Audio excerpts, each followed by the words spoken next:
Hello, I'm Father Jose Poch, and today I would like to share with you a couple of biblical illustrations that have been very helpful to me when I consider the issue of giving to God. The first illustration comes from the time when Jesus feeds the 5,000 people plus with just a few fish and a few pieces of bread. It is one of those events in the life of Jesus that all four of the Gospels tell us about.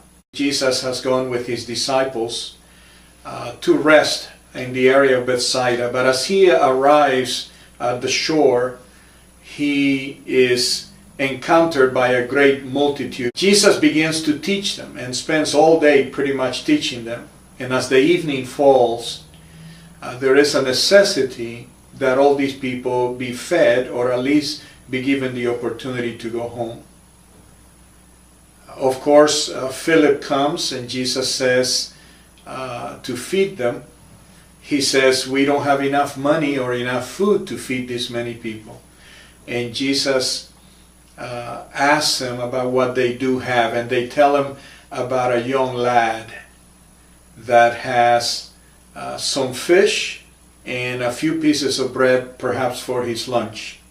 The interesting thing that I find about this passage, which blesses me and informs me about my own giving, is that the young lad wasn't asked to give something he didn't have.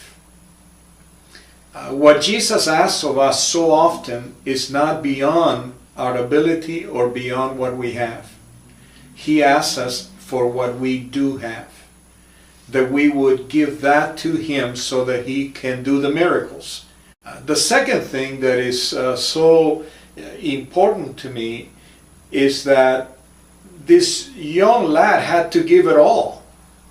There was a sacrifice involved in the giving. He had to give all of what he had without reservations, without fears.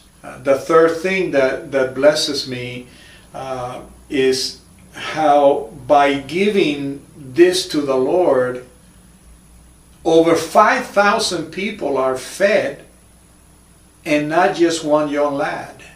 Fourthly is the overabundance of what God does. There was a surplus left over, because when God does something with what we bring to him, there's always more than what we give. And lastly, the thing that blesses me is how in the giving, at the end of it all, God is glorified. Because every time we read this passage and we read about this young lad, about Jesus, we cannot but exalt God and glorify him and give him glory for all that he accomplishes. The second illustration that I would want to share, which is a blessing to me, comes from Psalm 126. Those who sow in tears shall reap in joy. He who continually goes forth weeping, bearing seed for sowing, shall doubtless come again with rejoicing, bringing his sheaves with him. Consider that for a moment. You have just a few seeds left. You possibly have fed your family from the harvest of the previous year. You have traded part of it. You have offered unto God some of it, and you have some seed left in your granary. The sacrifice of taking that remaining seeds and putting them in the ground, not knowing what would be the result of that sowing, just trusting God, must have been a great sacrifice. So the psalm tells us that they sow in tears. There is a cost. There's a cost in trusting God for what he would do and can do and will do. But to consider that unless we sow, there will be no harvest. Unless we give, there be no miracle. Unless we put it in the Lord's hands, He cannot multiply it 1,000-folds. So yes, sometimes sowing it is costly and painful and tearful.